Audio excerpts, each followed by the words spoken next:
It is a nice fall day at the offsite garden. It was 37 degrees this morning and it's very overcast and foggy. We've had a glorious 5 days in a row of rain, which we really needed.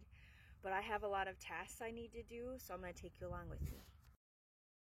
The rain barrel needs to be drained and put away for the winter. I don't want water inside of it to freeze and then expand and crack the barrel or damage the faucet hardware, but I should have done this before we got 5 days of rain and it's full and heavy. So I might have to get some help with draining that. This is my first time growing flowering kale. I have 2 different colors. I have not tried eating it. I think you can eat it, and I haven't seen the flower yet, but they're growing pretty tall.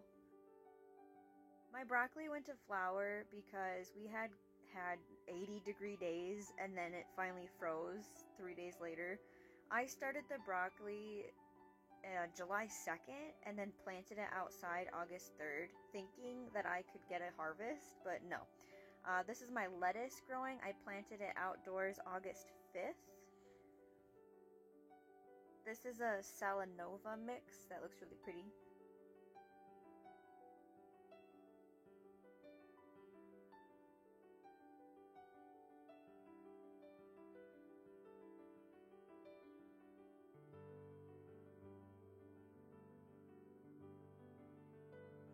I'm pretty sure this is bok choy. I did try to label things in the garden, okay, this year, but it just didn't work out.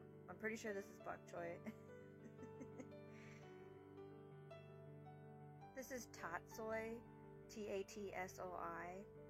I started this July 2nd and transplanted it into the garden August 3rd. It's so muddy right now and cold that I tried to dig up whatever this is that I planted, because again, labeling is not my strong suit. So you tell me, do you think it's a bunching onion or a leek that needed to grow longer? Because what is that? I don't know. It's an onion of some sort. This is my Napa cabbage. We started these indoors July 2nd and planted them outside August 3rd. This is the first time I've grown Napa cabbage and I'm very happy with it. Here I'm growing daikon radish, but they're not forming any roots yet. So I'm harvesting some of the greens just to add to a salad here. And I direct sowed these August 3rd. Now the fava beans, I don't know what I'm doing when it comes to fava beans. I planted these directly August 3rd, and I thought they could be growing in colder temps, like 32 degrees. But I never have seen a bean pod form on them. They did flower. They're putting on green growth. They look okay. Some of them are snapped. We had hail. I just don't know if I need to bump back my planting date by 30 days or if the weird purple pod thing that I find is the bean pod forming healthy or damaged. I don't know. You tell me in the comment section, what's the scoop on growing fava beans?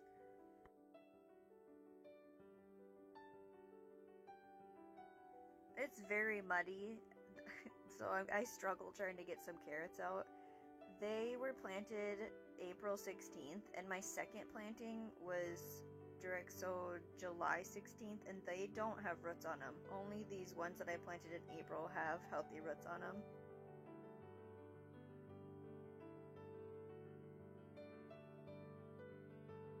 I had to come back later with a tool to get a little bit more of carrots out, because they were really stuck in the mud. My fingers were cold. I wanted to grow storage cabbage, head cabbage. I'm not getting any heads on them. I guess I need to change the planting date. Here is a beautiful fruit tree. It's a green apple tree. It's still green and has all its leaves. So I guess apple trees don't lose their leaves in November in Minnesota. I don't know. I've never grown it before, but I'm super excited. Here's my west-facing side of the property that I have a food island in, and I had a bunch of ground cherries growing here, which I got sick of at the end of the season. We were able to sell some of them, but we're just gonna let these sit here and we'll get some volunteer plants next year. We actually just planted a bunch of garlic in that same spot, and here's my comfrey plant that I will take the leaves and spread them around my fruit trees, sort of a chop and drop style to help feed the trees nutrients.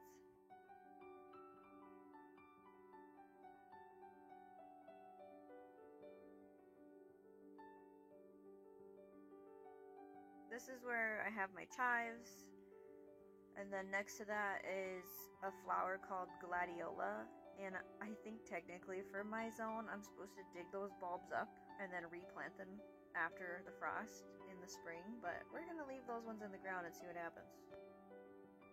This is a cranberry bush, and I'm not sure it likes it in this spot of the property because it didn't really put on much growth. And here's another comfrey plant next to a fruit tree.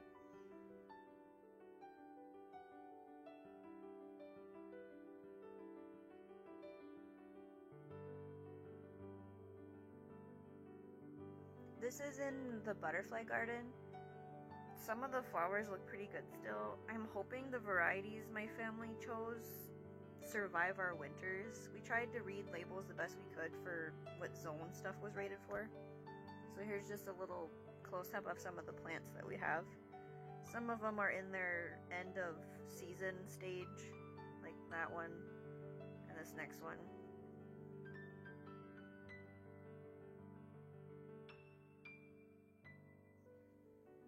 More comfrey and leaves for my beautiful fruit trees to help feed them nutrients over the winter into the spring. Oh, I have the white cover on them. I don't know what that's called. Tree cone. It's to keep like bunnies and gophers and stuff from chewing on the bark in the winter. And the cage is because deer actually chewed all the leaves off at one point. But you can see this tree's actually turning. And the leaves are changing color. This is an Asian pear. Here's the East Food Island. We have the raspberries, and look at the water droplets on the asparagus. It looks so pretty.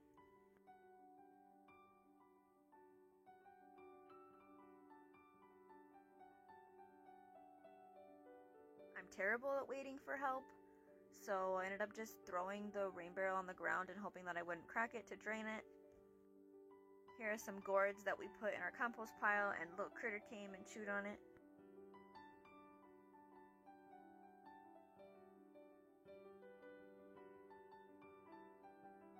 Here is our cover crop.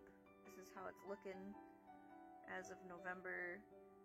I planted this September 1st. Oh, here is elderberry. I have 4 elderberry. They did not flower this year, so maybe next year we'll see some flowers.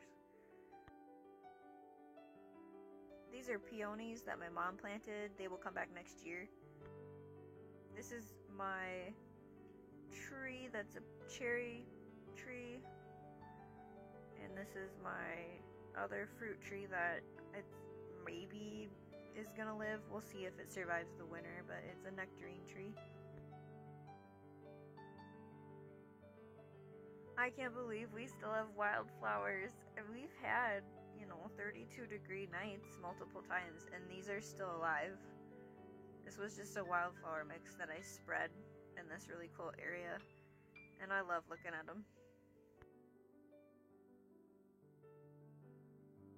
This is a look at the rain garden that I planted this year. I haven't showed it too much. The plants are all going dormant now, and hopefully they all come back next spring. Once it's more developed, I'll talk more about it and what I put in there and why, but it's a section of the yard where water flows through, and we're just trying to catch it and use it and slow it down. Here's a shot of our harvest basket for our fall garden today. So here I'm showing everything's been washed and trimmed, and we're going to bag it up and place it in the fridge. And what am I going to make with all this? Well, I'm going to do a lacto-fermented slaw. There's the tatsoi. The tatsoi is like a baby of broccoli and bok choy, from what I understand. So here's a salad that I made with the lettuce, parsley, tatsoi. It's kind of like spinach if you want to compare it to something. Chicken, figs, sunflower seeds, cucumbers, carrots. Here is the lacto-fermented slaw. So it's Napa cabbage, carrot, apple, ginger. If you want to see videos about what I make with my garden harvest, let me know in the comments below.